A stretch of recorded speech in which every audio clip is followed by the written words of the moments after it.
Players of Magic the Gathering can no longer be fooled by Wizards of the Coast.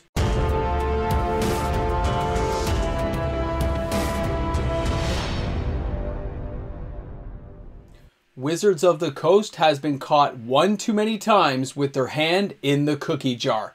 Welcome back everyone, MTG Moxman here, and thanks again for hanging out with me on the channel today. Big shout out to all those new fans out there hitting that subscribe button and helping my channel get closer to 15,000 subscribers. We're only 285 subs to go. Guys, thanks again for helping my channel reach that new viewership mark. And of course, to my regular viewers who tune in each and every day to my content, thanks again for being here. And the patrons who help support this channel, where would we be without you? Nowhere. So thanks again for making this journey a one-of-a-kind trip.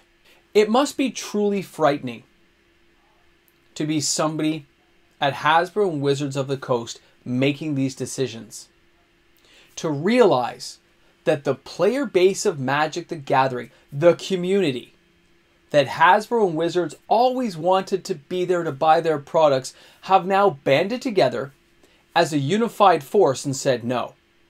And slapped the company all over the place. When you take a look at what's happening in the secondary market of cards as well as sealed product division, the sales are dropping across the board. When we go through the video today, I will show you some of the indicators I found and the way I'm tracking them.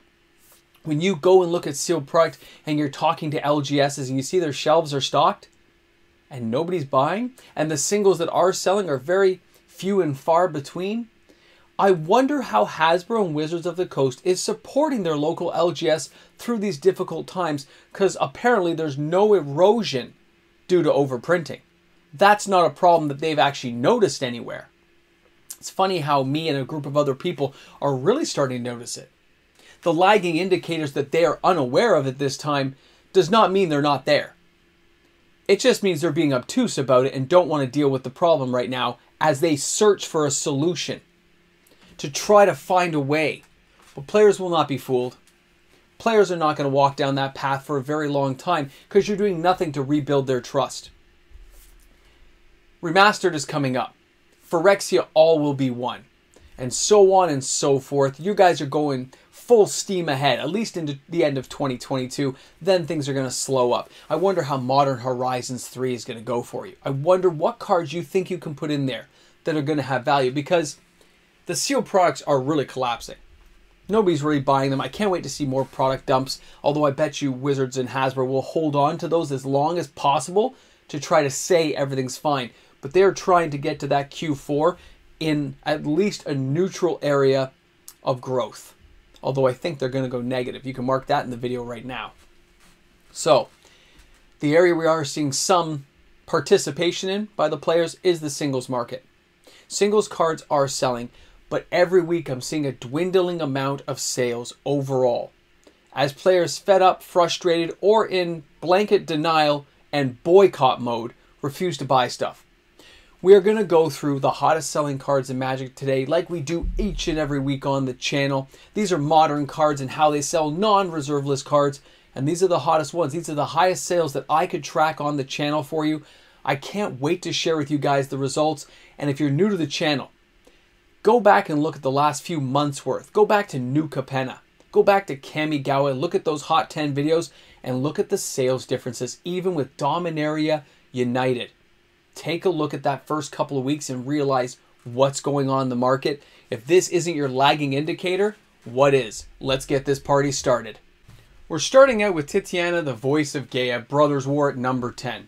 314 sales this week. Now, the market price for this card is surprisingly high at $21.95 US. A foil is $29.50. I do like a variation in between the foil prices, although I still think foils are widely overprinted. Here in Canada, this card is close to $30, okay? Canadian. I'm looking at cards like this and I say it's a fantastic, fun card to play. Not sure about the longevity life of it in other formats yet, but there's enough playability in a standard rotation and in pre-releases, FNMs, that players are enjoying the card. The thing I'm finding very curious is when you check out number 9, the sales between, let me just bounce back, from number 10 to number 9 are less than about 100 difference, okay? When you look at those, you realize it's probably people buying pairs of the cards at a time. They're buying Argoth, the Sanctum of Nature, as well as Titiana. They're buying them both at the same time. Now, Argoth itself is not a very expensive card. The market price is only $1.64. 412 sales, December 3rd to the 10th. So trying to get the combination of two cards is probably around the $30 mark. That seems very reasonable for a card like this. Although I'm still expecting the card like, it's going to drop. It's going to fall down. Don't get too caught up into both of these cards unless they find a real home later on into formats like Commander, which definitely dominate the landscape right now. Fun card though. Now when we take a look at number 8, we have Mishra, claimed by Gix, 627 sales, December 3rd to the 10th. This card has had a leveling off lately. The market price is $32.87 US. I look at this card, around 40 bucks here in Canada, by the way. This is a fun card. I have used it a couple times trying to play it off with, of course, the Phyrexian Dragon engine, and it can be a real blast of a time, but it's also very easily killed. Combo and meld cards like this are not holding up well against the litany of destruction they face from a single card. Anything from the Wandering Emperor that's still out there, as well as individual kill cards for planeswalkers and creatures. There's just so much in abundance right now that cards like this really aren't hitting home the way you hope they would as a big swinging beast. Now, of course, here's the Phyrexian Dragon engine, 705 sales. Again, if we compare it and we bounce back, you see the sales are very close together for both of these cards. The market price is only $4.73. The difference I like with the Phyrexian Dragon engine is, of course, the double strike ability. It's great to have, a fun card to have around. There are ways of pumping it up with the Urza card. These kind of cards are going to have playability going forward for a whole variety of reasons, and a lot of them will be found inside Commander. I just think a lot of players are failing to realize that the reprints of cards like this, if they become too popular, will be swift and without mercy. A card like this going too high right now and being set not by the players, but by supply and demand inside stores means if the stores don't have a lot of it, the price is going to go up because boxes aren't being opened the way they used to be. So the supply is being a little bit choked off, which will give the appearance like these cards have more value. But the product is out there, it's just not being opened because box prices are so high and players are so upset at Wizards of the Coast for the choices that they've made. 820 sales for Urza Lord Protector, and of course if we pop down, and by the way this card's still 31 bucks as well, it's just starting to come down now. I like this card even without its meld ability, but it's still a lot of fun. And when you take a look at the number 5 card, the Mightstone, Weakstone, again, look at these the first top 5 cards we're looking at, and you can see they're all pair-offs together. 846 sales, very close to the Urza Lord High Protector. Market price is $4.50. A foil is going to run you $6.45 US. Here in Canada, this card goes for about $6 Canadian. I'm having fun using this card a lot inside of Arena, just using it to draw cards multiple times a turn by recasting it using the other version of Urza. Now, number 4 is going to be Ashnod's Altar. I'm not surprised with this card. It does see a lot of play. It is a fantastic card to have reprinted. Pardon me, guys. 963 sales. That's a nicer number to see, but it's in the top 4, so it still shows the real decrease in sales overall. The market price is $5.01. It's about $7 here in Canada.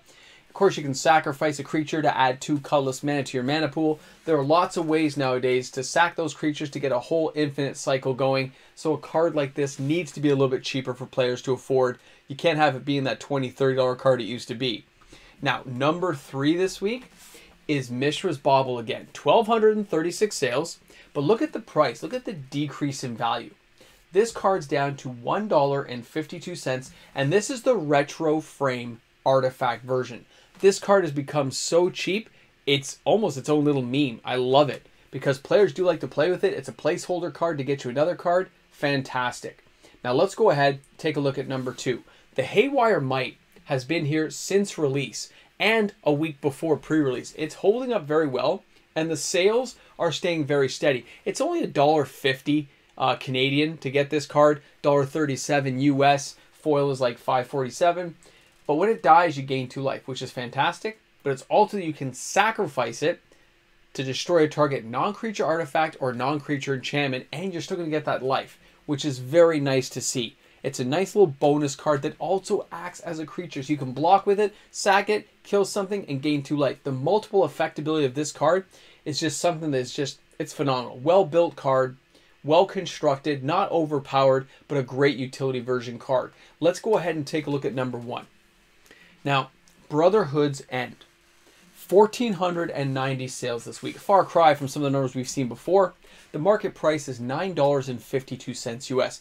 When you take a closer look at this card, let me pop it up here. 2 red, 1 other sorcery. Choose 1.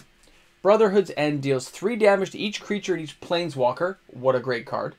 Destroy all artifacts with mana 3 or less. Board clearance, low end board clearance. This is already finding homes in Commander. Guys, it's a fantastic card. I can see why people are enjoying it. But a card like this at rarity, it's probably going to start leveling off at around the $8, $9 mark. It will get reprinted quicker than you realize. So do not tie up any money into buying multiple copies. The fact that cards are getting reprinted on such scale nowadays tells us this is going to end up in a Commander deck in the near future. It's going to be in a pre-con Commander deck at some point to devalue the card to make it more accessible to players, because that is what Wizards is doing. That is the path that Wizards has chosen to take. By not supporting the secondary market in any way and basically denying it exists, they derive no income from it.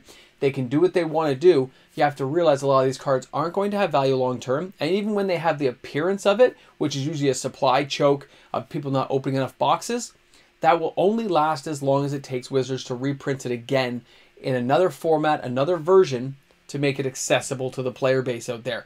So it's a great game to play. It's a great game to enjoy with friends and family and have a blast. But tying up hard-earned money into any high-end card is probably something you shouldn't be doing right now until we see how the market stabilizes in the next 3 to 6 months. It's not going to happen easy. So thanks a lot for hanging out here with me on the channel today. Thanks for being here. Wizards has a long way to go. I don't know what they're going to do to right the ship. I don't know if it's going to sink all together. But what I do know is the game is amazing. It's a good game to play. And a lot of us have a great time. We have for decades, and we will for decades to come. It just depends on the decisions coming from Wizards of the Coast going forward. Some will happen soon. Some will take much longer. Looking forward to seeing those comments in the comment section. I'll check you guys all out tomorrow. Thanks for hanging out with me today. Hey, a big shout out to all the fantastic patrons on the channel. And thank you for supporting me and finding me in this nacho cheese universe that is YouTube. The patrons rock. They know it's right. Hey guys, welcome back. MTG Moxman here, and thanks again for finding me in the nacho cheese universe that is YouTube. I hope you're having an awesome day wherever you are in the world of Magic. Do you remember that intro? I used to do that one all the time. I switch it up sometimes. I kind of forget I should be doing that one just to throw it out there the odd time to remind myself how far we've come. Thanks for being here, guys. Thanks for being here at the end of the video. You are the special ones who make it to the very, very end. The Marvel end credit scene where crazy things happen. And you know what? Why not? Let's have some fun. What we got over here? We're here at the end of the video. What are we gonna do? What are we gonna do? How about Visions? OG Visions reserveless cards ends up in that 20K box, because one day we're gonna hit 20K, and that Visions, it's a vision of the future. Thanks for hanging, guys. Don't forget to mark that down. It could be important. Things like that are important sometimes.